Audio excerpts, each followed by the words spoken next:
unsung narrative. Young, dumb American, arrogant, throwing fits, ripping shit, tearing it, imperative. Then I'm killing this mic no matter where I live. These derelict rappers acting a fool, this embarrassing is flagrant. That's the nature of this entertainment, and we can't even change it. Guilty before arraignment, now the system tainted. But when we speak, they all laugh at us. And y'all wonder why I'm lacking trust. Try to fight a giant with attorneys that can back them up. That's church versus science, both sides start acting up. I'm late on my assignment, hopping up a mile high, climbing, obviously never silent. New alignment, I'm defined, cannot describe it. Used to describe it as a young graffiti artist. Before the beard, I always got carded. Hit every bar, even though my bar has been the hardest. The scars on my face said I ain't always been the smartest, but I'll show you where my heart is. I said I'll show you where my heart is.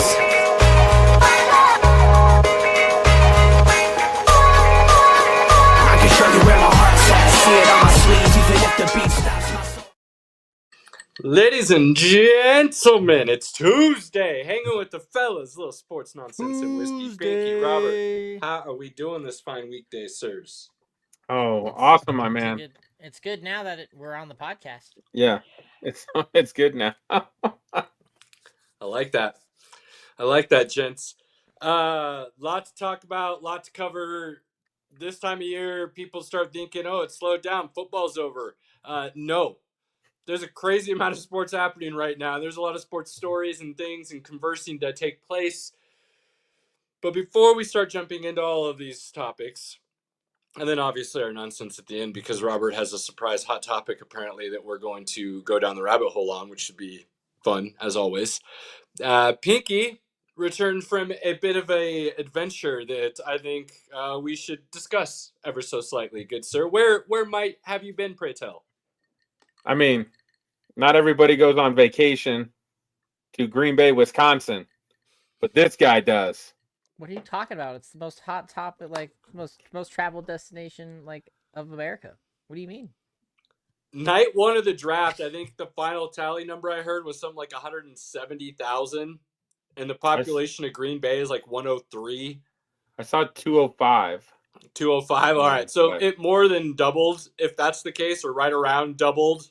And they charged for it too. So crazy, but I heard Green Bay showed up and showed out and were very good hosts for the festivities of that weekend. Dude, I'm gonna have to say, like, again, this is my 5th year in a row, right? Cleveland, Vegas, KC, Detroit, Green Bay. And I will say, like, all the fan bases are great. All the host city fan bases are great. I've never had anybody really, give us a hard time. Everybody's just excited. They're repping their team. There's no hate. It's all love. But there was a different vibe with Green Bay fans. Like, they're just the nicest people. Like, the only people they hate are Bears fans. I mean, that was very obvious. And Vikings fans. It's that Midwestern salt of the earth people. I keep trying to tell you that, we're a different breed, good sir. And the hospitality shown in that region of the country, I would say, is usually pretty welcoming. Oh, I love people from the Midwest. Going back to Michigan is always such a great time. I love it. We met so many just really cool people to have conversations with. People asking, "Oh, where are you guys from? What do you do? What's this?" Like, it was really nice to feel appreciated and welcomed. Hey, thanks for coming, guys. And yeah, man, it was awesome. I will tell you, so like night one, we normally get out in the crowd. Yeah, right? So I was gonna be my next question. So where did you end up hanging out for night one draft? Because I know usually you try to get in the crowd as close towards that front area where you can see the big screens and everything. But there might have been, you were talking, there might have been a change of plans. What did you guys end up doing? So we we got there. We had actually we rented an Airbnb, and we had the upstairs, and we were getting ready to go, and I saw the guys who rented downstairs were wearing like Steelers jerseys. So I was like, oh, let me run down and talk to these guys. Like, if they're wearing Steelers jerseys, they're probably going to the draft. So I'm chatting with them, and yeah, they're going to the draft. And I was like, hey, I've got a Wagoneer. If you guys want to roll with us and save on some parking. You guys are more than welcome. So they're like, yeah, cool. So we jump in the Wagoneer and we head to Green Bay. It's about an hour from where we stayed. We stayed at Elkhart Lake, little population of 900, little town, got a resort there. It's famous for it has Road America, the largest track in North America. It's a 4-mile long track. It's pretty awesome. Look it up. It's awesome. So we jump in, we get there, and they're like, hey, let's have a couple drinks, let's hang out. So that's where we're hanging out, doing some shenanigans. And then Andy always gets a little antsy. He wants to go get his draft hat. That's like his thing. Like we get in and we go right to the NFL shop. The line is long as hell, and we wait in that long line, and we go buy a draft hat. And we did that. When we got done with that, we were like, hey, we saw people going inside Lambeau. And I thought Lambeau was kind of closed. So I was like, oh, people are going in, though. So we were like, well, let's walk in. And then we just kind of explored for a little bit inside of Lambeau and check out. We got some concessions. We got some food. We were hungry. Best cheese curds I had on the trip were actually from Lambeau Field. Nice. Like those cheese curds were legit. It was like lightly breaded, not heavy, like lightly breaded. So good. And then we saw that, like, if you go inside, they had the red carpet event going on. I'm sure you guys saw some of those videos where down on the field, they had built out the red carpet. And if you were sitting in the stands, you could just watch the players come out in their nice suits and walk down the red carpet. So we did that for a little bit, and we started talking about, like, hey, they kept showing the crowd outside, and I was like, that crowd is heavy deep. I don't think we're going to get in there, boys. And so we kind of talked about it, and Andy was already relaxing. He had his legs sprawled out on the bench, and he was chilling, and it was like, well, if we stay here, we do have beer and concessions, and we have bathrooms. So we said, you know what? How often can you say I watched the NFL draft inside of Lambeau? And Lambeau ended up getting packed for probably the first hour. I think it was until the Bears picked. And then after the Bears picked, it kind of, started to empty out. But hearing that Go Pack Go and, Bears still suck and all of that inside of Lambeau, it was truly an experience. And it allowed us to really relax that night one. When you're down in that crowd, you can't feel your back, your legs hurt. Sure. You can't go anywhere because if you go anywhere, you're not getting back. So it was really enjoyable. That ended up being a really great idea. I appreciate Andy for really getting comfortable and making it a hard decision to try to leave. I like that. So night one in Lambeau, inside the stadium. Night two, if I remember correctly, you guys did just a restaurant, kind of all you could eat, hang out. And then day three, you did VIP down in the box, right up by the stage. And even got on TV. I believe someone got to rep their team while you guys were enjoying your festivities. I was so sad.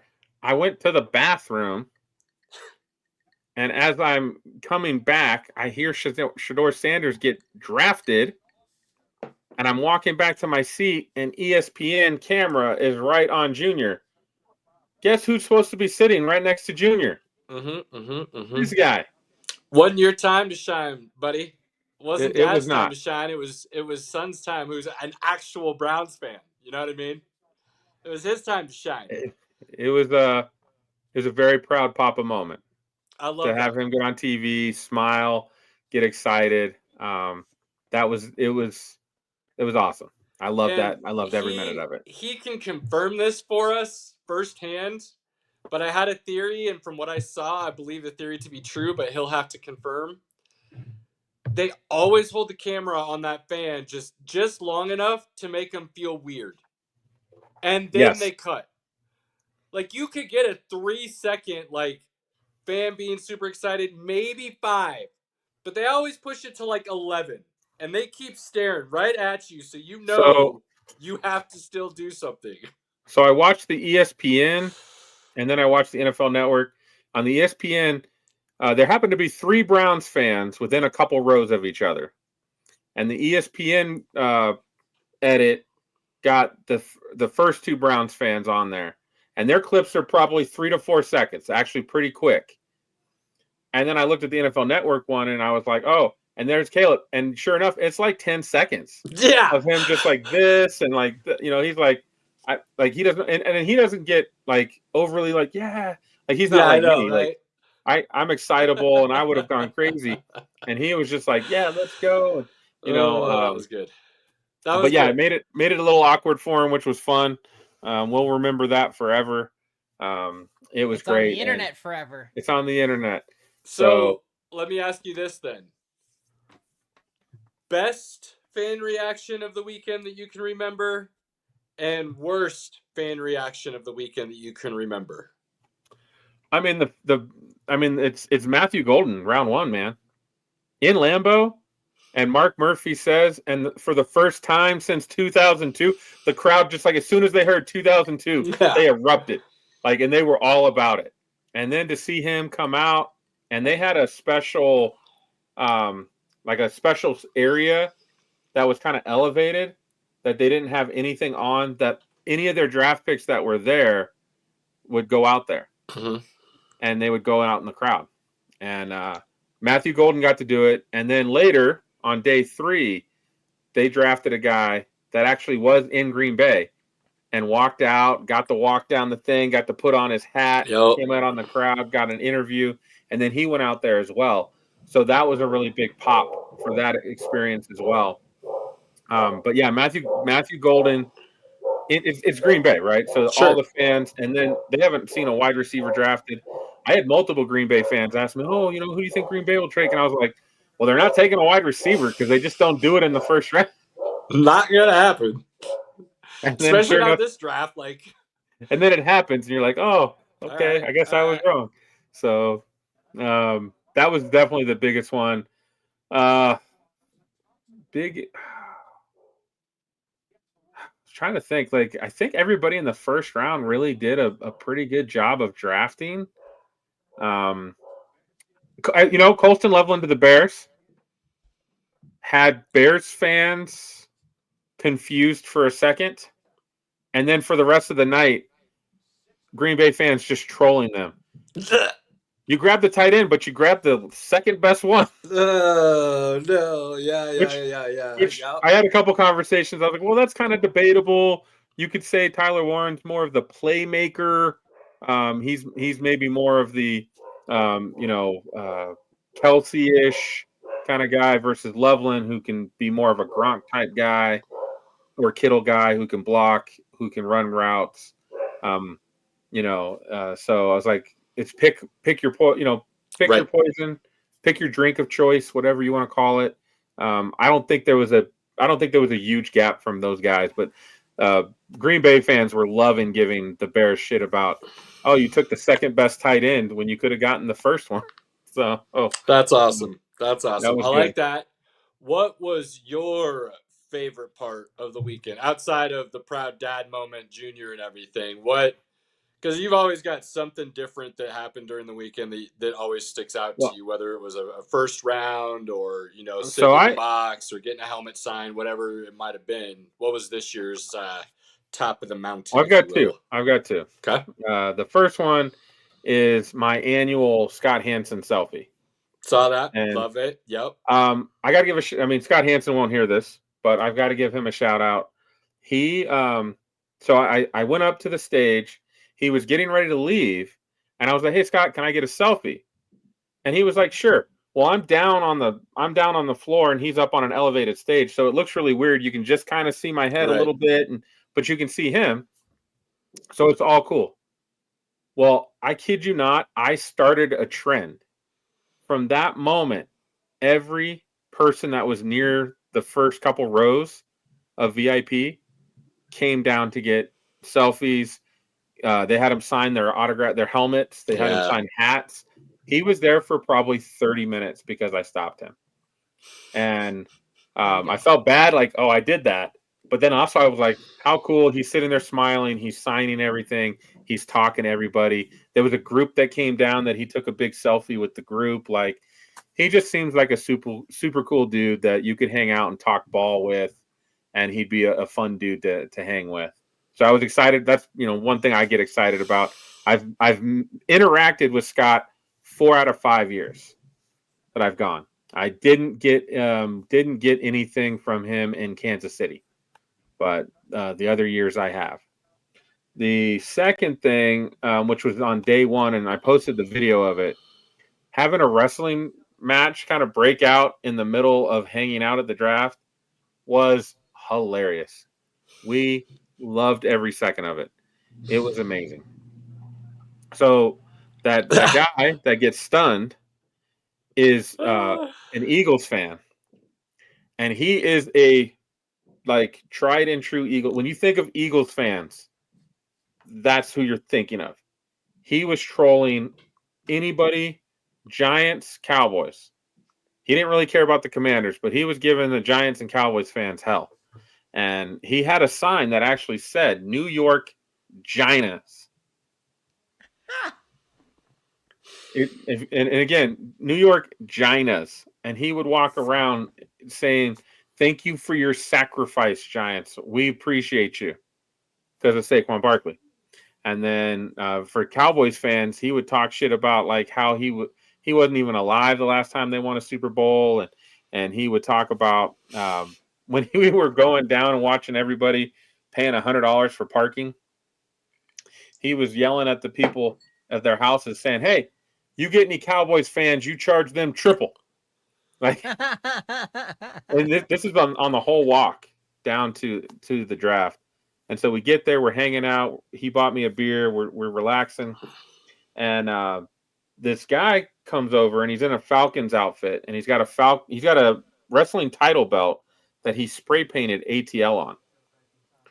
I was standing next to this guy last year when they drafted Michael Penix. So I came up, walked up to him. "Hey, man, you probably don't remember me, but I remember you because you had that same outfit on. And when they drafted Michael Penix last year, you were so angry. It did work out, right?" And he started laughing. He's like, "Okay." And so we were chatting. And sure enough, the Eagles fan comes over and starts talking junk to him, and then challenges him to a wrestling match. And we had no idea. This guy breaks out a microphone out of his jacket and starts cutting a promo. And then, ends up stunning the guy. The beer's on the ground. He's talking crap about the beer. I loved every moment of that. And I was just like, oh my God, a fake wrestling match just occurred right in the middle of the draft. Everybody around us was watching and having a good time. I loved every second of it. It was awesome. All right, then. Robert, do you have any questions for Pinky after that? Nah, he covered it all. It was great. I talked with him earlier, so we were good. He was the nice guy that picked us up from the airport, so my wife didn't have to. That is kind of him. There's no doubt about that. No doubt about that. Final thoughts on the draft. 5th year now in a row. I mean, I can't tell people enough. It's not the cheapest thing to go do, right? I think all in, it cost me about $2,000 all in. Accommodations, the flight, the VIP tickets, the rental car, and spending money, while we're out there. But man, if you are a football fan, going to the draft, experiencing a different town, having fun with their fans, being able to go out and get, different. I like exploring and getting different food. We got cheese curds. We got these really good chicken wings. I had deep fried cheesecake, which was life changing. It was amazing. I had a brandy old fashioned. I tried a couple of their local beers. It was pretty good. It's just a really fun time. And when you can spend those moments like we talk about with family and friends, I had my son. Of course, I had my brother, Andy. And then a buddy of mine, Alex, came up from Chicago. We had not seen each other in 37 years. So it was the first time I got to see him. I didn't realize he's tiny. He's a little guy. Mighty. He's strong, but he's a little bit on the smaller side. It was great spending time with him and chatting with him, and we got to have like the greatest sports day. VIP all day at the draft, watching the Nuggets game on the way back, Nice. watching UFC fights, and watching the Avs game, all in that day. It's a good day. It's a good day. It's a good day. Well, So I'm make it happy happen. for you. One of these days will definitely be joining you. And that all being said, I think it's time to actually talk about the outcome of the draft and how we feel, best, worst, indifferent, what caught your eye, biggest surprise. Let's get it out of the way. Shadur Sanders falling to 5. We never saw on here. We all were pretty consistent with we thought he was really good. Now, rumors behind the scenes are the way he handled the pre-draft process could very well be a lesson learned. And if that's the case, you can't defend any of some of the stories that you're hearing. You can't act a fool and expect to still get a job. That's a pretty ridiculous mindset. So outside of that, what we believe the talent on the field maybe is so good that that's why he still got drafted, regardless of how much of a fool he acted. Right. Time will tell. Cleveland is arguably the best possible landing spot he could have hoped for, given the fact that if he's as good as we think he is, he very well could be the day one starter. So there's that there for Shador going. And if that's the case and he is good enough to be the day one starter, that's really good news for Cleveland too. So kind of moving right into it, I actually really liked what Cleveland did in this draft because I do actually still believe Shador is a really good quarterback. So even though they took Dylan Gabriel, you can kind of look at this to me as what they did before that was pretty damn good. Then they got 2 quarterbacks. This is kind of the RG3 Kirk Cousins scenario. And I think people are forgetting how good RG3 was actually playing before he decided to not learn how to slide and get down. And Ngata, was it Ngata, I believe, took out his knee. Elodie Nada, thank you. Took out his leg. So then Kirk comes in and you like that and things of that nature. It's not like they ever surrounded him with a great team, and it's not like he's a great quarterback, but he was still good. I think Shador is the better quarterback, so I believe he could start. But if you then have a backup on a rookie contract in Dylan Gabriel for a couple years, that's not a bad thing either, because you could really build the team out from there. Then you get what I believe is a great running back in Judkins, right? Really good. You get maybe the best defensive player in the draft, possibly in Graham. Arguable, yeah. Not necessarily the best rusher like Abdul Carter, but maybe the best just defensive player. You get a great linebacker. I'm drawing a blank on the name all of a sudden. Schlesinger. Schlesinger, thank you. Out of UCLA. You get a couple quarterbacks. Solid draft for the Browns. What are you thinking, Pinky? Oh, Pinky Jr. was freaking stoked. They got so much. They just got better. And when you're a really crappy team, the more good players you can add, the better you'll be. So I really enjoyed their draft a lot. The Dylan Gabriel thing makes no sense to me at all. None. At all. All I have to say. Oh, sorry, Pink. Go ahead. No, please tell us. I was gonna say all I keep thinking about with the Dylan Gabriel Shador Sanders situation is the scene from Dark Knight with the Joker when he just like breaks the pool stick. He's like, "All right, we're gonna have tryouts," and yeah, there's only one spot, and I'm like, I mean, Dylan Gabriel. That's really what I keep seeing. I'm like, Dylan Gabriel might fade away. He'll probably be on the practice squad because of where they drafted him. But look, here's the truth. If we're being serious, I wasn't joking when I said Shador 1, Dylan Gabriel is your backup. Dylan Gabriel's not that far off of Tua. Very similar games. It's not just because they're left-handed. Very similar size, very similar arms, both throw very similar balls. Less Where concussions. deep's not great, Well, intermediate's really good. Tua's a lot thicker though. Like Dylan is I will tiny, give you tiny. that. Tua has a thicker build, but still, size-wise, they're not that much different. So, and their games are very identical, which is wild that they're both lefty at the same time, but very similar games. Flacco's brought in. He probably ends up as the starter or the backup in my mind. I imagine Kenny Pickett gets moved or cut. I can't imagine him staying on the team now. And they're going to try to have Deshaun Watson walk away. What that looks like, who knows? Maybe he's just on the roster and he never gets activated because of the injury and they can get away with it for this next year. And, keep him on the PUP or whatever. Well, they can't cut him until after this season. I know. So. I'm just saying whatever that looks like as him not playing. And going from there. So I think to start the season, it'll be a combination of Flacco and Shador. My initial gut. We'll see what happens. It wouldn't surprise me if it's Gabriel and Shador,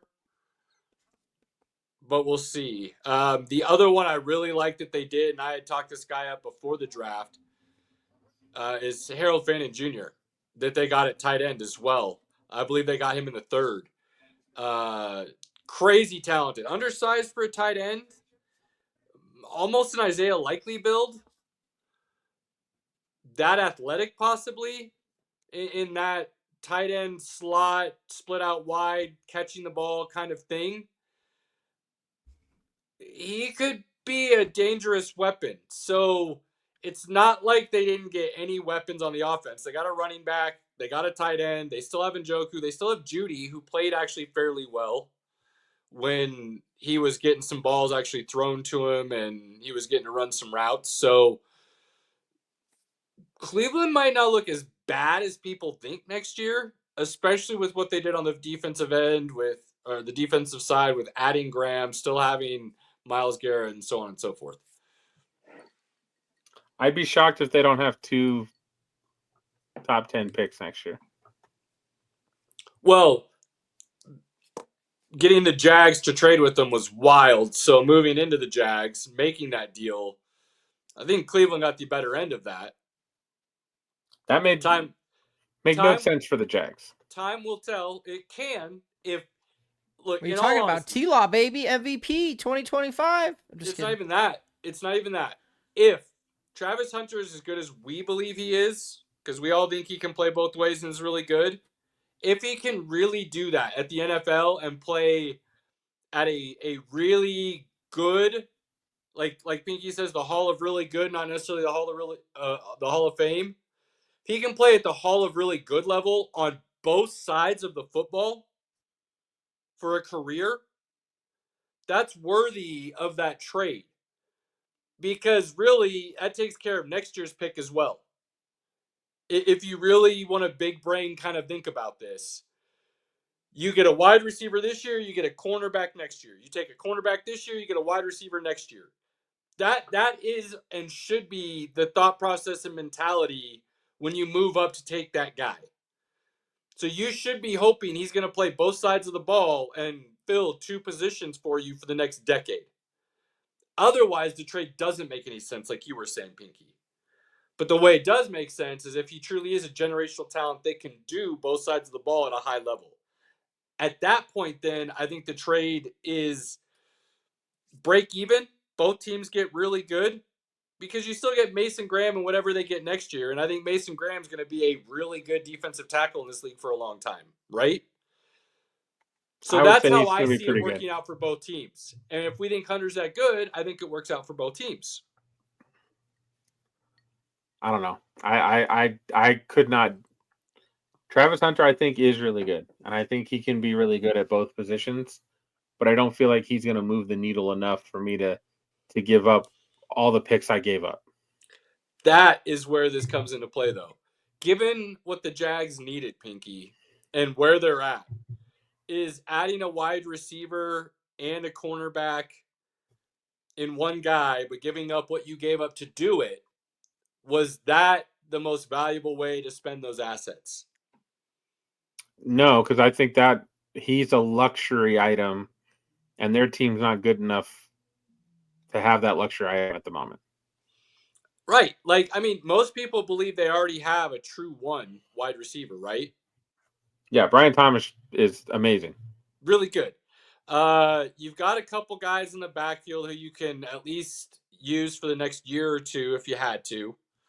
I know contracts are coming up, so that can make it a little bit different, but you understand where I'm going. Brenton Strange looks like maybe he could be halfway decent with a good play caller, which your new head coach is supposed to be. You'll find out what Trevor Lawrence is. Wouldn't you want to keep those picks and take the wide receiver there at 5, or a defensive tackle there at 5, or a offensive lineman there at 5? Like, that's where love Travis Hunter. Think he's going to be really good. I already told you how I think you can make it an even trade for both sides. And even all of that, I wouldn't have done that deal. Given what I want my team to be and what I'm trying to become, that seems like the wrong way to use those assets. Well, now thankfully they might have a good relationship. The coach wanted them to trade again in the second round so they could get RJ Harvey. And the GM had to tell him, whoa, easy. Let's let the draft come to us now. We already gave up a lot of assets to get the guy you wanted. Let's let the draft come to us now. We got to be patient. And then he didn't make it to him because they waited. So, and again, it comes back to if they hadn't made that deal, they probably still get a good player at 5. They probably get RJ Harvey because they could have traded up a couple spots to get him, and they'd be probably just as good. Now, all that being said, I've seen a lot of people still have him with a B+ or an A grade for the draft because they did get some talent after that. They got some linemen. They got Tootin. Bashal Tootin out of Virginia Tech. Pretty damn good runner. Really good. Almost RJ Harvey. Like, those two you could kind of say are flip-floppy if you want to. Just given their size and the way they're both super fast, play the field. Not crazy different. So you get another running back, you get another weapon supposedly for Trevor Lawrence. You got some linemen to help protect him. You added in the 4th round Jack Kaiser. This is where I was thinking Swessinger and Kaiser. I don't know why I mixed the two up. I apologize earlier. Mm-hmm. Kaiser's a great linebacker out of Notre Dame. Side to side, maybe not the fastest guy, maybe not the strongest guy, but we've seen before guys who are really smart at the linebacker position and can just diagnose and read a play can make up for any of those size or speed issues all day, every day in the league because they're just where they need to be when they need to be there.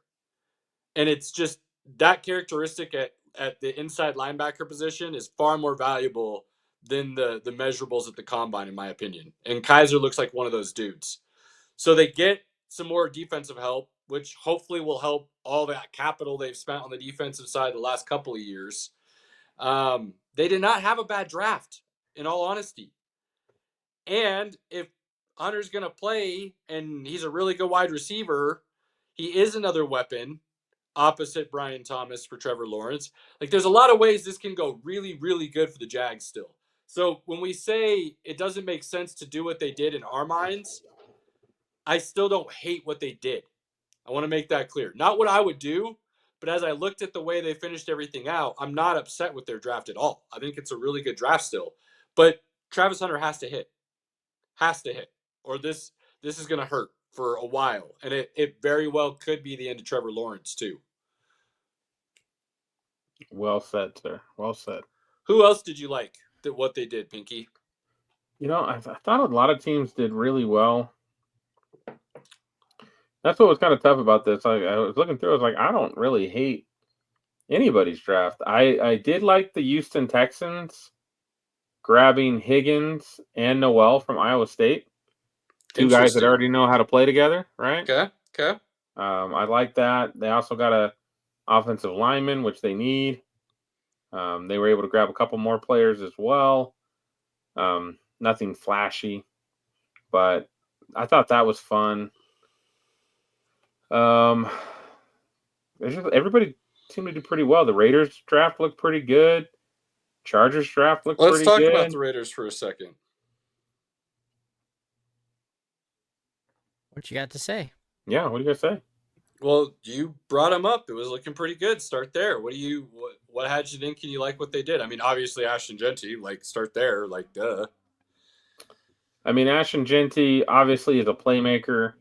Last year it was very evident. The Alexander Madison, who they have, Spencer McCormick, Sincere McCormick, who actually Abdullah ended the season. Yeah, Abdullah. It was just kind of a mess.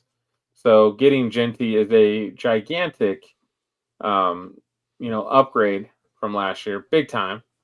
It kind of sucks. Andy was pissed off. All the AFC West teams, except for the Chiefs, got a decent running back late, but the AFC teams got starters at running back. That he was like, "Damn it! Well, how do we allow these guys to do this?" Genty, Hampton, and Harvey are all in the AFC West now. So, but yeah, I mean, obviously, the Genty pick. They got a wide receiver. They got a corner that's pretty good. They got some guard and tackle talent. They got some more wide receivers. The Raiders drafted 2 quarterbacks, although they drafted them from small schools. But those, that could be a big deal down the road. You never know. You either turn them into an offensive skill position like New England did with all their guys and Edelman and Welker and this, that, and the other, you know what I mean? Or one of them actually develops into a Carson Wentz before he got injured kind of thing. And you're super stoked there. So, yeah, Raiders had a pretty solid draft. They did a lot of smart things. Them in Cleveland kind of screwed a lot of things up because they didn't do something completely out of the box and give people gifts. They made smart business decisions and forced other people to have to actually do their own work for a change. So that was fun to see. I like what the Giants did. Now, all of that could hang on Jackson Dart, obviously, because if he's not the dude and you don't develop him into what you hope he's going to become, then you're SOL no matter what the rest of the draft looks like, because then you still don't have a quarterback, and that's going to be a giant hole and an issue still. And we all know if you don't have a quarterback in this league, you're not winning, period. And you're going to lose your job. So their jobs now hang on Jackson Dart, very obviously. And when I say their jobs, I mean Sheen and Dayball. But Dayball, by all accounts, just got his Josh Allen, right? By all accounts, everything we hear, he can run, he can move, he's got a big arm. He just needs some refining. Is Dayball going to be able to do that? But if we're being honest, what they gave up to move back into the bottom of the first round was not very much. Pretty not at sweet all. deal to do that. So Houston was very kind. Yeah, for sure. For sure. So I like what New York did there because obviously you get Abdul Carter at 3. You move back into the first round and you go ahead and you grab your quarterback who was top on their board by all accounts. I mean, outside of Cam Ward, who apparently they really liked, but knew that they weren't getting at 3. So it is what it is. Jackson Dart was next man up. Scatabo in the 4th. Scattaboo in the 4th. I really like that. If you think about what Tracy did last year for them, now you give them kind of, again, we kind of always go back to that Sonic Knuckles thing. And I'm not saying everybody's as good as Jahmyr Gibbs and David Montgomery and what they have going there. But if you kind of think about that, Tracy's more of the Sonic. Scattaboo could be more of the Knuckles. And he can catch the ball. He can run the ball. He can really play all 3 downs. Maybe Tracy comes in 3rd downs to spell him. Who knows? But I think you give some good weapons there in the backfield for whatever you're doing at quarterback, whether it's Jameis Winston or Russell Wilson, or if Dart comes in and starts at some point. At least you should have a decent running game. They got another offensive lineman late. We'll see if that helps, but at least it gives them a little bit of depth if they have more injuries, right? Something to put in there. A body's better than nothing. But their defense, I mean, you think about Thibodeau and Lawrence and Abdul Carter and some of the other pieces they put around there, helps the offense in those scenarios when you have a really good defense. They should be a little bit better on the offensive side of the ball next year, you would like to think. I know this is going to sound homer, so I'm not trying to do any injustices, but they did get Fedone, who I kind of told you is a big wild card project because he didn't get a lot of time in Nebraska because of injuries. But when he came to the Nebraska, he was the #1 tight end recruit in the country 4 years ago. So there was a talent level there.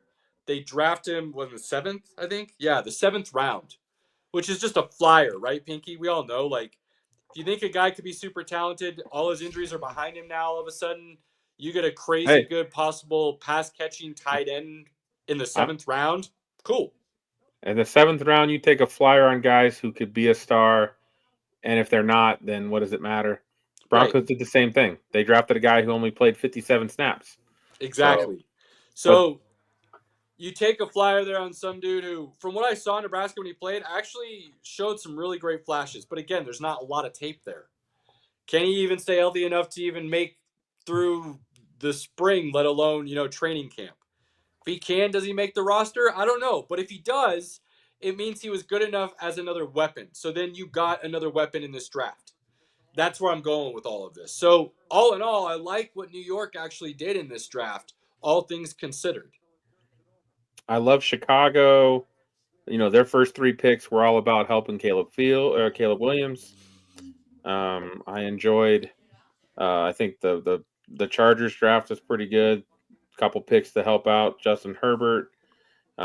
Trey Harris is an interesting one there. Obviously, Omari and Hampton. Now you pair him with Najee, so one or the other there. Does Najee all of a sudden? Oh, this is why he was a first-round pick with Harbaugh and the likes there, and you get a great two-headed monster, and your rookie actually gets to learn a little bit more and not have to carry the load? Or is it the other way around? Hampton's so good, Najee can just spell him a little bit. Either way, they're good there. But Trey Harris, injury history, kind of up and down in college, but legit skill potential, big body. Could he finally give them a true one, Pinky, for that quarterback? Maybe. Seahawks had a great draft. They did a lot of work. San Francisco did a lot of work on defense, replacing a lot of their guys they lost. Tampa. I just felt like when I was watching all the names, I'm like, okay, paying attention and looking through everything, I was like, man, I just felt like, some teams got bad draft grades, and that depends on who you're, who's evaluating, right? Every media guy's got their own kind of rankings that they're going to go off of. So they're using their rankings to give you what they think these draft grades are. But overall, and the rich got richer. The Eagles already get tremendously better. Jahad Yeah. Campbell, Yeah. What are some Masuba. teams that even if you don't think anybody had a bad draft, what are some teams where you're like, nah, I'm not quite sure what they were thinking there? Like, yeah, it might work out for them, but even then, it's like, what were you doing? Like, you reached. I feel like this guy was better sitting there, and you went with this guy. You zigged when everybody zagged. Kind of. Who do you feel like did that? I got to be honest. I didn't see anybody that what I saw is and maybe this is just because there was so much depth in this draft that again we could say as Broncos fans possibly the Broncos reached on guys, but when you look at the guys they got, the skill set that they drafted matches what they want versus what media thinks they want, right? So who's to say who's right, who's wrong? Like we don't know, right? I saw every single pick the Broncos made. Like you could make the case of like I can see why Sean Payton wanted that guy. A couple guys like again there may have been other guys we valued more, but they picked their guys. So again, I don't have an answer for you on that, man. I didn't see anybody that I was like, oh my god, they just like. I think the worst draft on this one I'm watching on PFF. They said the 49ers was a D. That was the lowest draft grade there. But all I saw is they drafted a bunch of defenders, and the last time I checked, when Robert Saleh was running a defense, those guys were pretty damn good. So So I'll start with the Broncos. I feel like while they may not have drafted necessarily bad players, I feel like they drafted guys for niches, for specific reasons rather than the most talented. I.e., RJ Harvey, really fast and shifty. Okay, we can use him as kind of this like gadget weapon guy almost, instead of like an every down back type of scenario. Somebody that can actually run between the tackles and carry a load if we need them to. Now maybe they feel like Audric Estime is still that guy, and they're okay, and so they do need something that's more explosive to go with him. If that's the case and it works out that way, then Sonic and Knuckles. Great. I think there was more talented running backs on the board still when you could have made a move instead of sitting for RJ Harvey where you did. Taking a pass rusher, and I'm drawing a blank, help me, out of LSU. Savion Jones. Thank you. Raw talent.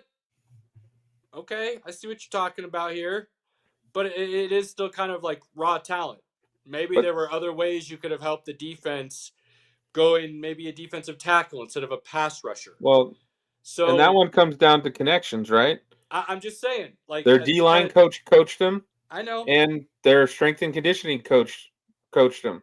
So that's again comes down to they know more information than the media does on that one. And I said this to you, Pinky. I feel like it didn't feel like they necessarily had a bad draft, like they reached or anything. It felt like these were all names that they had in their hat. They just grab names out of the hat. Like if they're just blindly picking, they're happy with anybody.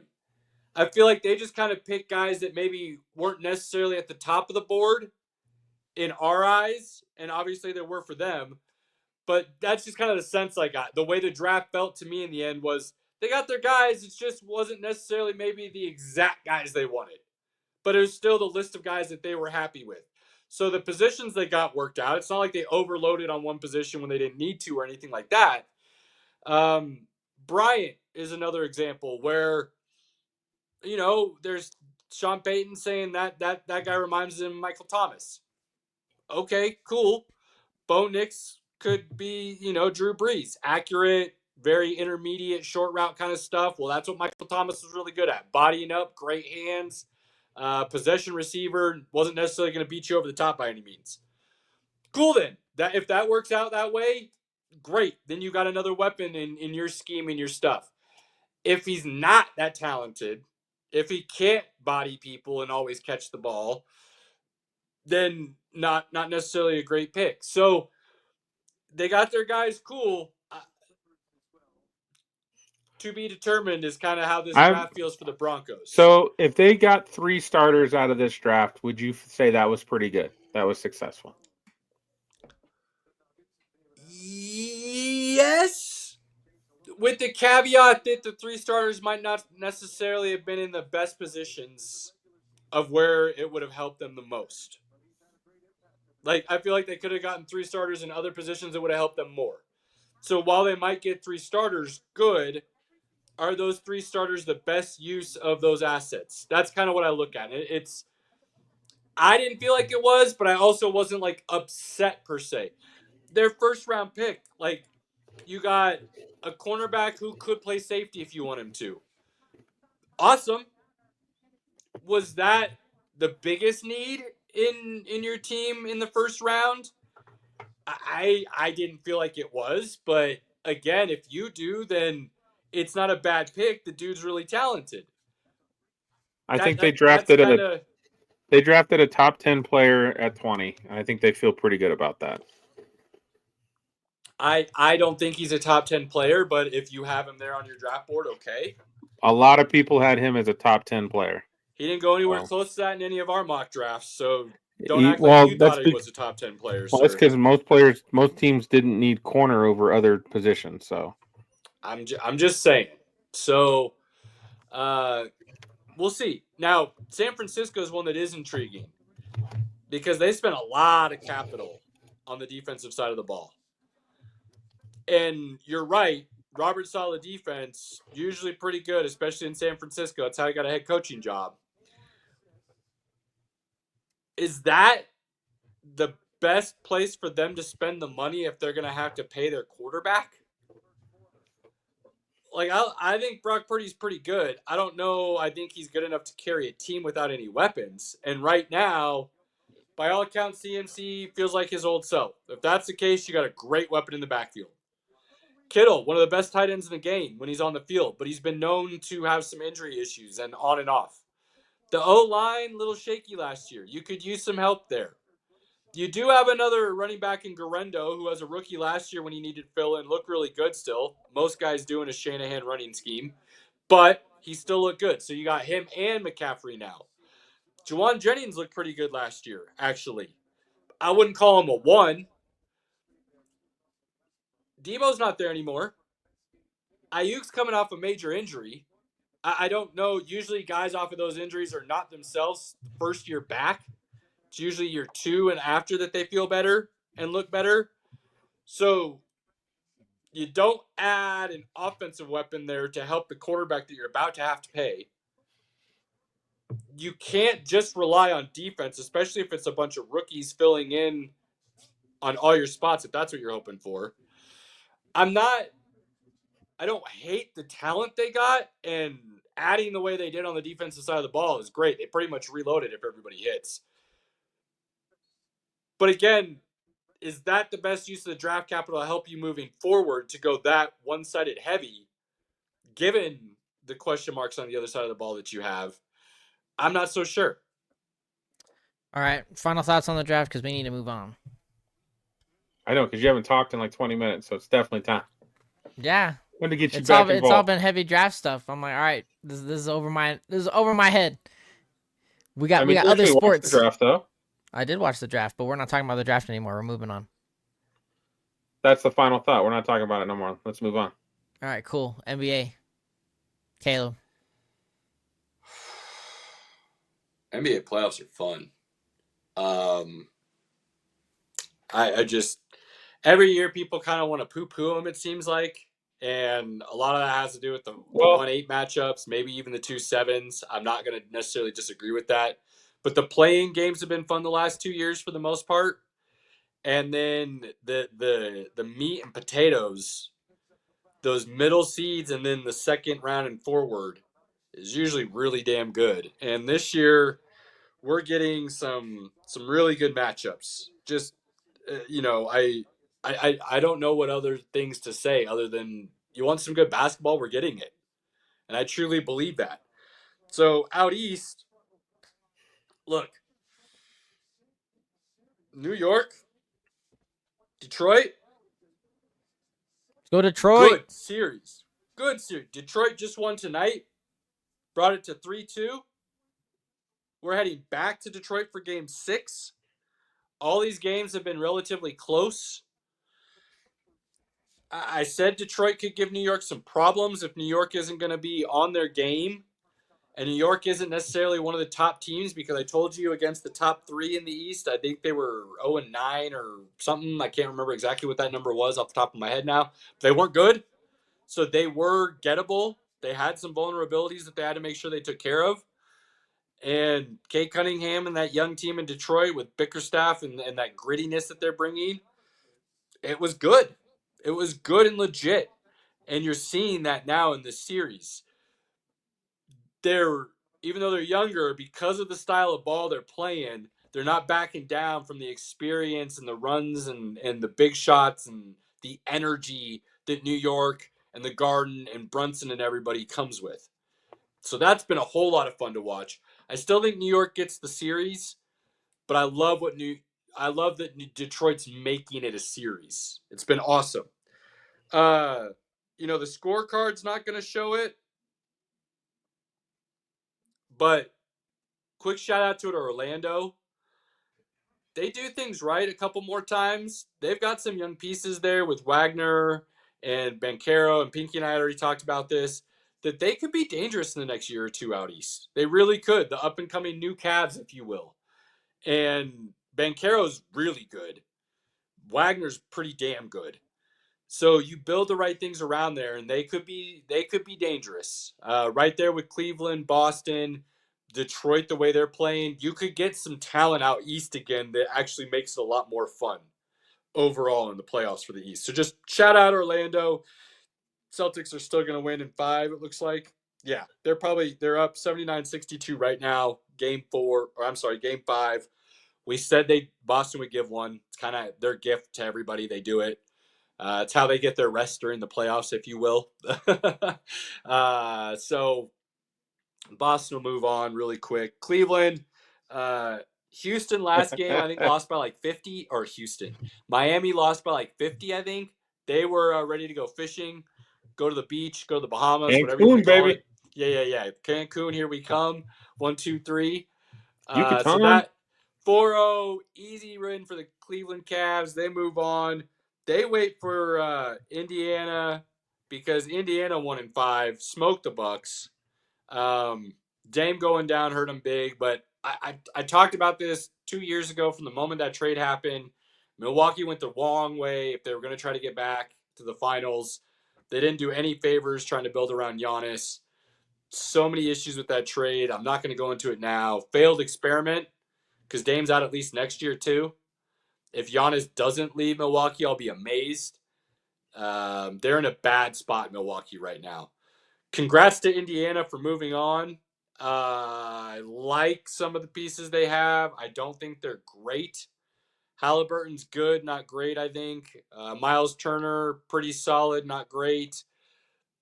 They've got a young, scrappy team, but they're going up against Cleveland, who's not just young and scrappy, they're really damn good.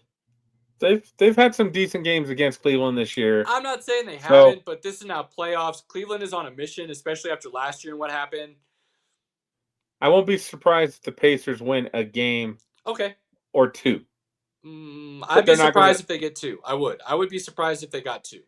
I could see them getting 2. I don't see them doing anything more than that, though.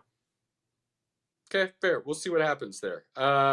So, that series, I think, but we both agree Cleveland wins that. And then you're looking at who comes out from Knicks and the Pistons.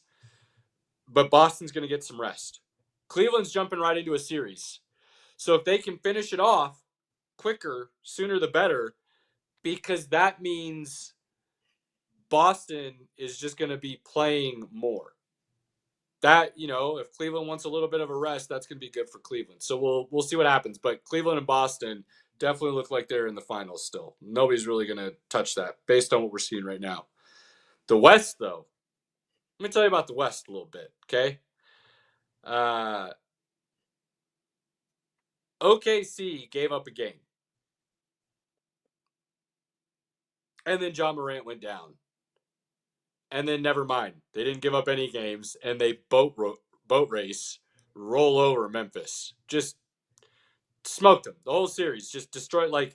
It was ugly. Memphis has to reevaluate their whole story. And when I say their whole story, I mean, is John Morant worth all the money you paid him and the star you want to build around? Because Pinky can attest, I was very high on John Morant coming out of college. Very high. I have since backed off of that because I don't believe he has elevated his game and his team the way you would have expected based on how far into the league he is now. And the money he's getting paid. Now, he's gotten suspended. There's been some injuries, this, that, and the other, so on and so forth. Okay, whatever. That doesn't matter. His talent on the court, when he's playing, the team's there. Do I see something that's going to be Steph Curry-esque or trying to think of other, Jalen Brunson even, Kyrie Irving. At that position, you have to be special. And have I necessarily seen that from John Morant? No. I've seen really damn good. I don't know if I've seen special. And some of that's just because he hasn't been on the court. So it's hard to make the assessment. But Memphis has to make sure what they do next, firing your coach in season, the pieces, if John Morant's your guy that you're going to put around him, is Jaren Jackson good enough to really spend the money? Defensive player of the year, and now he's stepping outside. He can play inside, but is he that dude next to him? Is that who you build around and you pay the money to? Memphis has a lot of questions. When you have the injuries that they've had, it gives questions already. Then when the contracts that come due, it gives you even more questions. Then when you just get spanked in the playoffs in the first round as an 8 seed, even more questions. So a lot of things there. OKC, we expected them to win. You move on. But I will say, if you watch that series and there weren't a couple times that gave you pause with OKC and went, Memphis doesn't look good. And yet there's some things we see here. Is that just OKC knowing they can cakewalk here? Or are those actual vulnerabilities that a good team can take advantage of? So that'll be interesting to see, depending on who OKC gets in the second round, what's going on. The 2-7 seed right now, told you. I warned you. We thought this was coming, and then Pinky, his basketball knowledge is getting better. Give the man a little bit of credit here. He felt the same way, just given the situation. Golden State and Houston. Pinky didn't like the youth. Thought Houston still needed to get their kind of act together, if you will. Some learning pains, growing pains, things of that nature, going up against a very veteran team who had some injuries and might have been misseeded, if you will, in Golden State.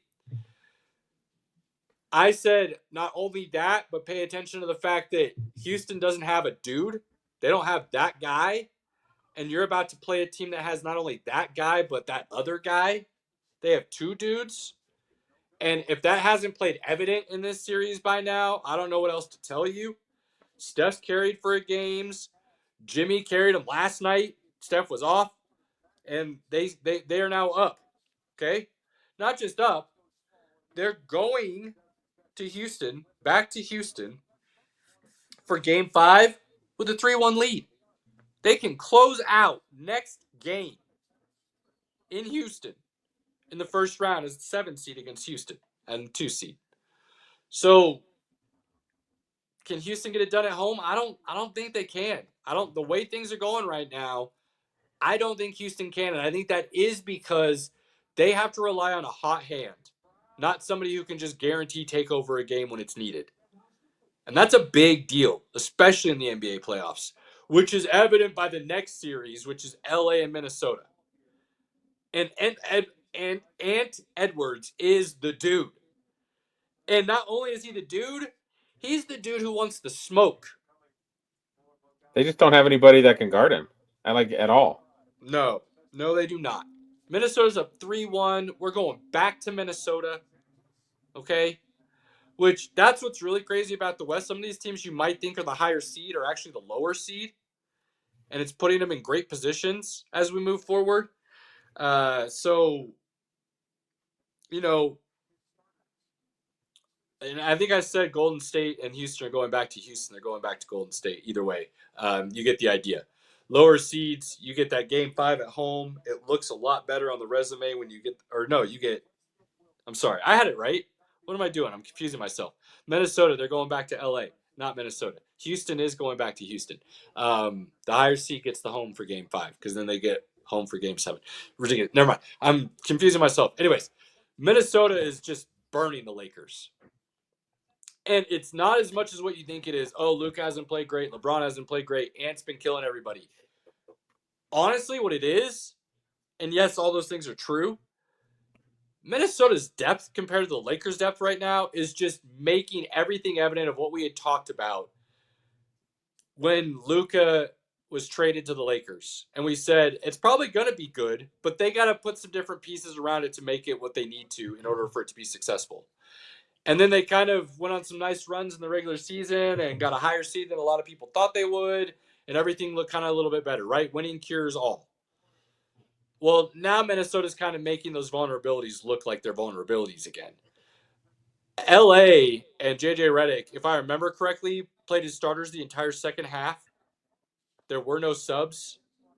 It might have been just the fourth quarter, but either way, it's something where it's a big deal. So that depth was able to just really wear LA down because LA was up 10 in the second half and then ended up giving that game 4 away. So what could have been 2-2 is now 3-1, and you got a lot of work to do if you want to come back. Can they? Yes. Okay? I don't care what anybody says. Having a dude is a big deal. Minnesota has one. The Lakers technically have two in Luka and LeBron. If they both go dude mode at the same time, it's going to be really hard to beat them. Is it possible? Yes, but still, Lakers still have an outside shot.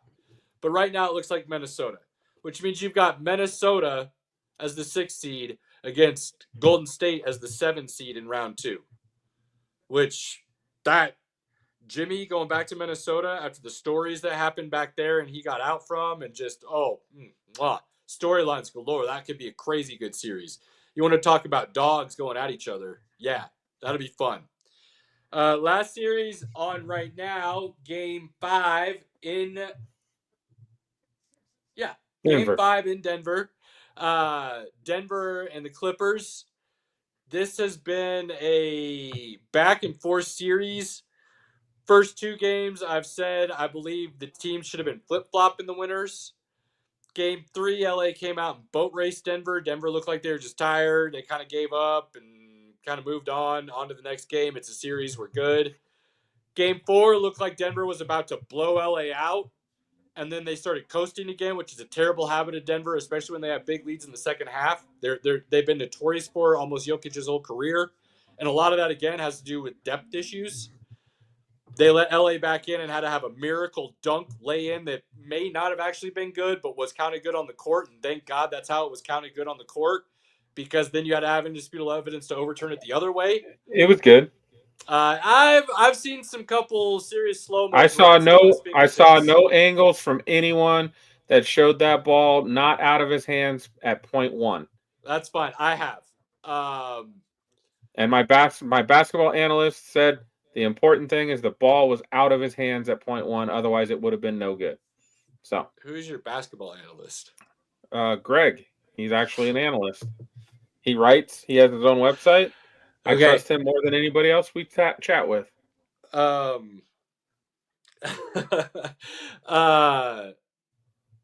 Regardless, miracle to get and walk away with Game 4 from Denver. Right now, this is looking like a 7-game series. Denver's got to win at home tonight, I think, if they want to move on. They give up this, and you have to go back to LA Game 6 to try and keep the series alive. I think you're playing with fire there a little bit. Could they get it done and bring it home for 7? Yeah, absolutely. They still could. Let's do it. So very much a toss-up here.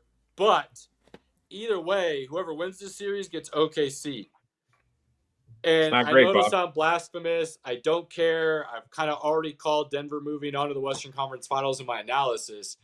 But whoever wins this series, I still think has the chance, and I would probably pick to beat OKC. Because I still do see some holes with OKC. While they're a crazy good team, just because you cakewalk through the regular season as the best record doesn't necessarily mean come playoff time in a 7-game series, you're going to be able to turn around and beat the other team. And I still like Denver starting 5 in a 7-game series. I really like LA's starting 5 if you're getting a healthy Kawhi the way he's playing and a healthy James Harden and the pieces they have around him.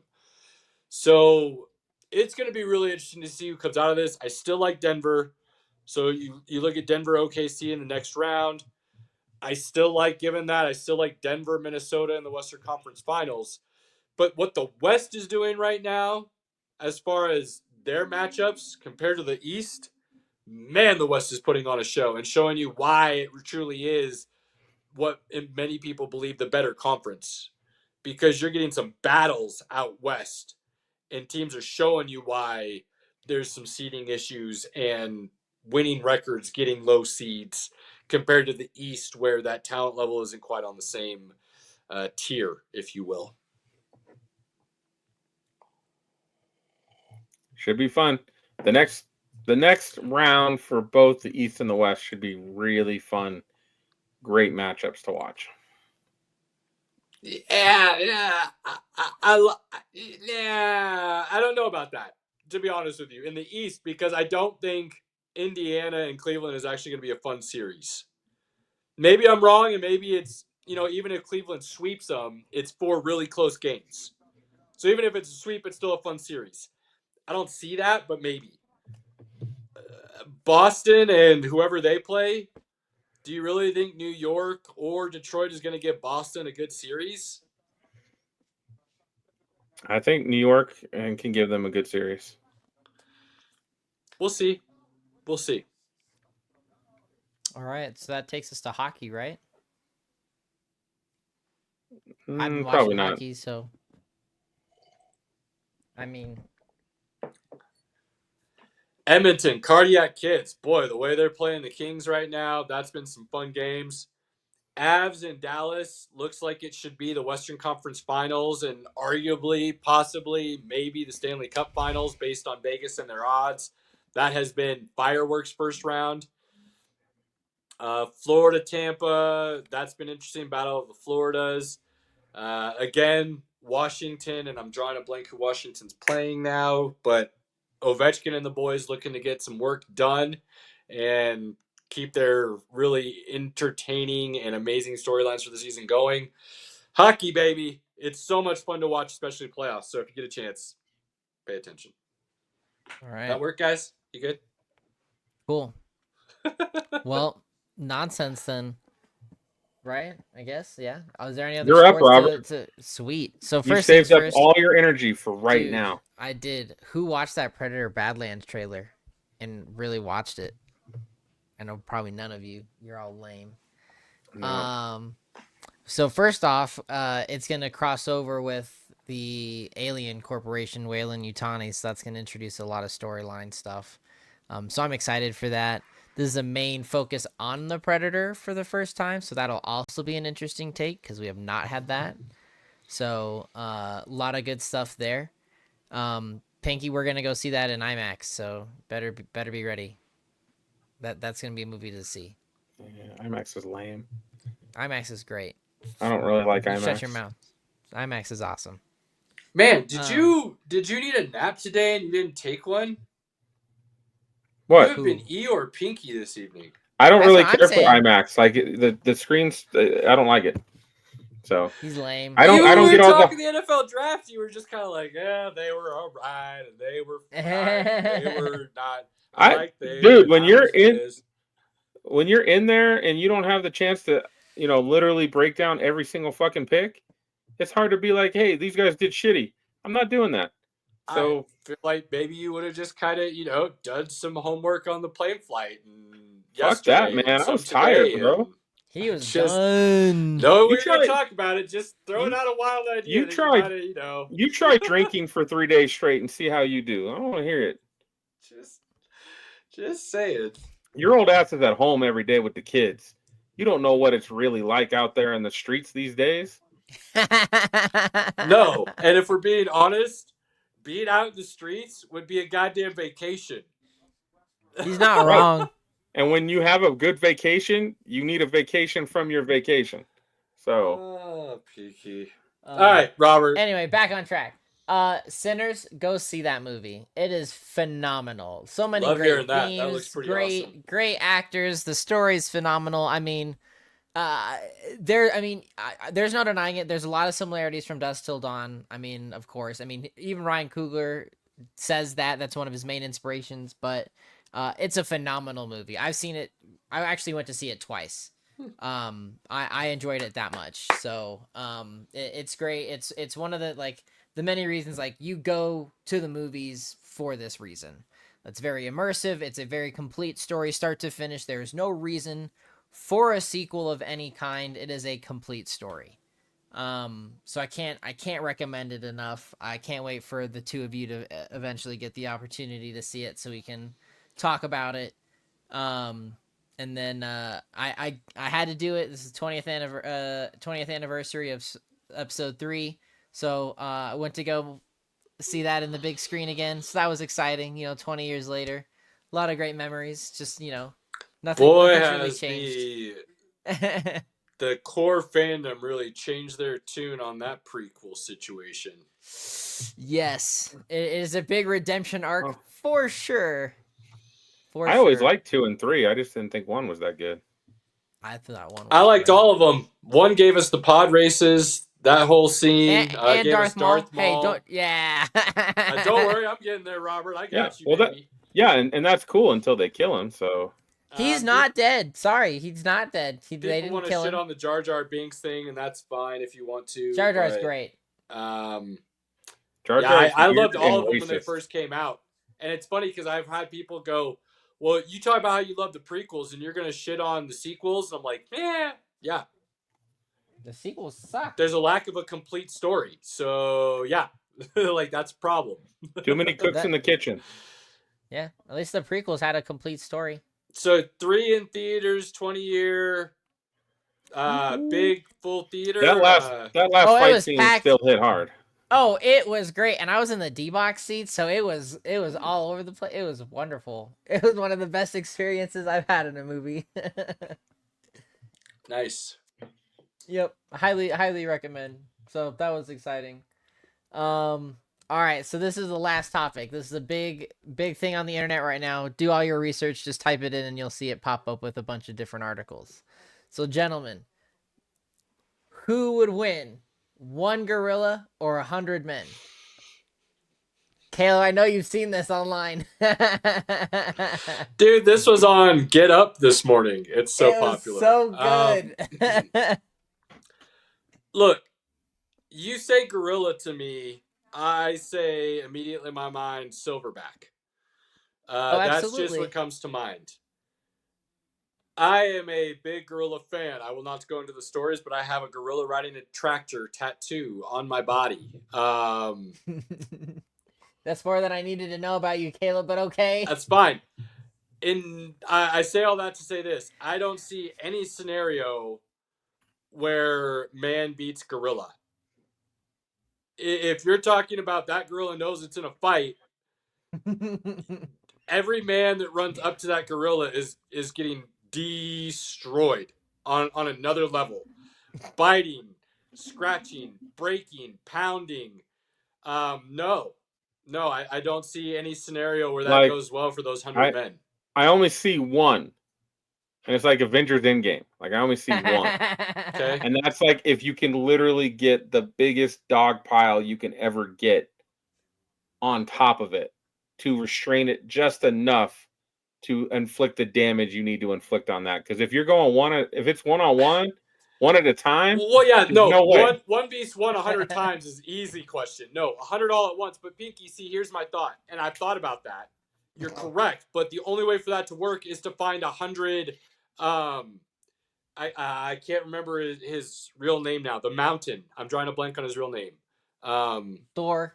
His real name's Thor. Okay, the Mountain and Shaq. You need to find 100 of those dudes, dude. Yeah. Which means they're super strong and super athletic. And 100 of those dudes in the world and don't the Rock. exist.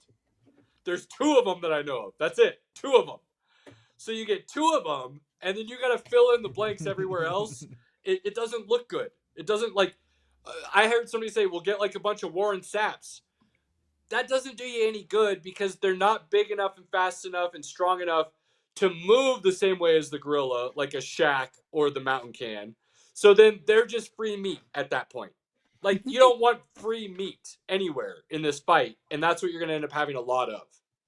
And then here's the problem, Robert, and this is the problem. When I heard this starting debated, my mind starts racing. All these thoughts come in and flood, and I can't help myself. And this is where it goes. This is excellent. The gorilla's going to build a little bit of a hill and a mountain to then stand on top of. We all played King of the Hill growing up. When you're on top of the hill, you have a big advantage. There's going to be a point where this gorilla has a little bit of a high ground situation.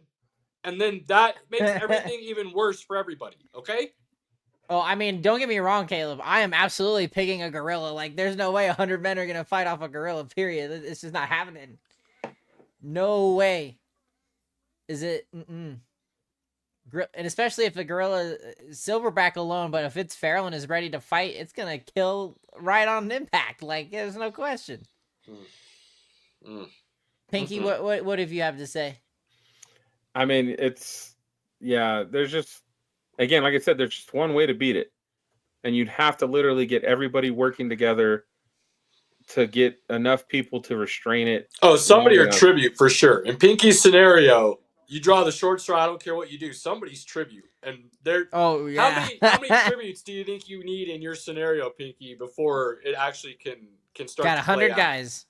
Out At of 100, least, how many are tribute? Like, just straight, like, dude, your whole point is to just lay down in front of it, basically, because that's all you're going to do. like, you're run. Hey, dude, run right for that knee and do your best.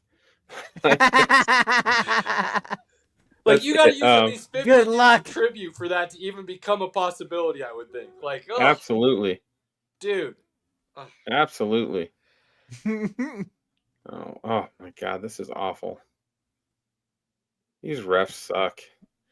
You suck. Whoa, easy. I'm just kidding. Wrap it up, Robert. Oh no, that was the last thing I had to say because I've just been seeing that all over the internet. So I had to get your guys' take on it is about who would win. I've been seeing a bunch of computer simulations and Forbes posting about it. I'm like, all right, we got to talk about this. Look, I'm on record. I know the big deal was the Grizzly Kodiak versus the Gorilla, and everybody and Joe Rogan was very adamant that it was the Grizzly Kodiak. I would disagree with that. I don't necessarily agree with like a silverback gorilla. You're talking what? Closer to 500 pounds, like a big, full size, big, mean boy with strength and agility and stamina on just a crazy level. That's a pretty crazy thought. So yeah, man, I'm not trying to play that game. Fair enough. Understood. Yeah, I want no part of that. None. Well, I don't even want to be the cameraman just in case. Oh, I would be. I just no, because then he sees me filming and he's after me. I'm out. Want no part of it. At least I have a weapon. You know, just be for him to take away and use on you. Yeah. I mean, we'll see. You never know. I'm You're not saying a great chance. It. Like that's the thing.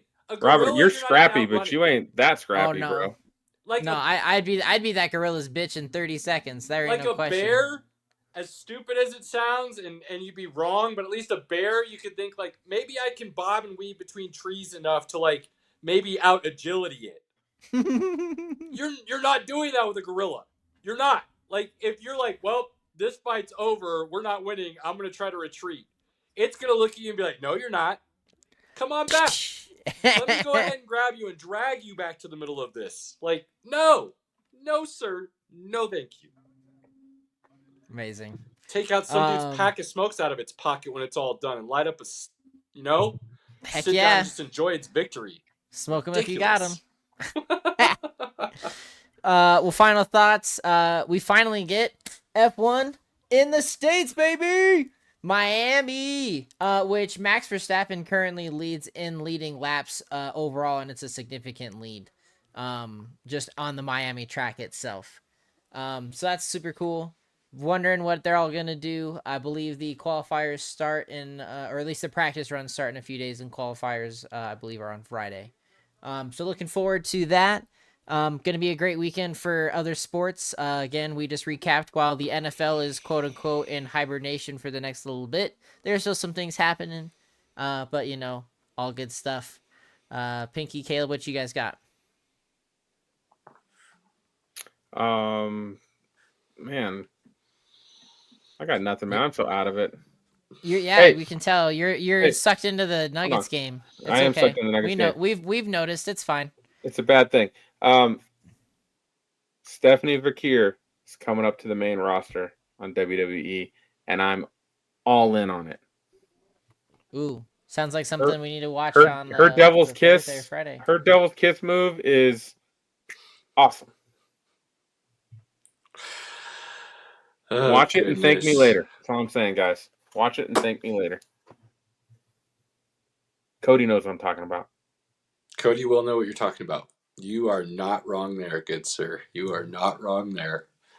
Final thoughts. Dynasty Fantasy Draft season.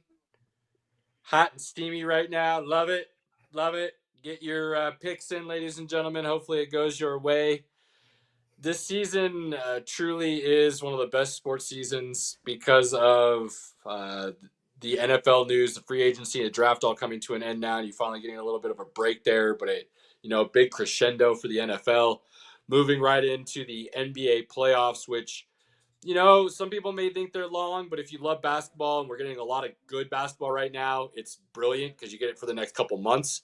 And the same with hockey. I know we didn't talk about it a whole lot tonight, do it any justice, but the NHL playoffs are fire right now. And we've said it before, playoff hockey is a different level. And you get that for roughly the next 2 months.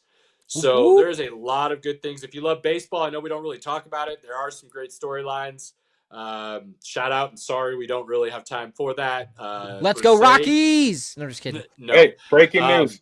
Rockies are still the worst team in National League history. Yes, sir. Since you guys brought it up, I hate that we're even talking about this, but fun note, they're projected to win 24 games, I believe, right now. Woo! It's really bad. So shout out to that. Shout out to F1. Shout out to NASCAR in full swing. There's a lot of good stuff right now. So if you're a sports fan, there's probably something on that you're really enjoying. And shout out to the movie theater watchers. Theater watchers, cool. Actually, big weekend's coming up here in about a month with Memorial Day. That's usually one of the bigger blockbuster release parties. Mission Impossible! Quick shout out, our boys will be back on. Our golf buddies will be back on here in a couple weeks to talk PGA Championship. So that'll be coming up as well. So like I said, a lot of great sports stuff going down. On that note, do not take for granted those moments you can spend with your inner circle, family, loved one, friends like Pinky just did. Take a vacation, go do something really cool, check something off your bucket list, whatever it may be. Have a barbecue in your backyard. Drink for 3 days straight if you need to. Fine. Have the people around. Enjoy those moments. Like I said, don't take them for granted. To everybody that likes, subscribes, shares, appreciate you in any way that you support us. Please continue to do so. Pass us around. We don't care. We love it. Let us know what you want to talk about in the future. Until then, next time, we're out. See ya.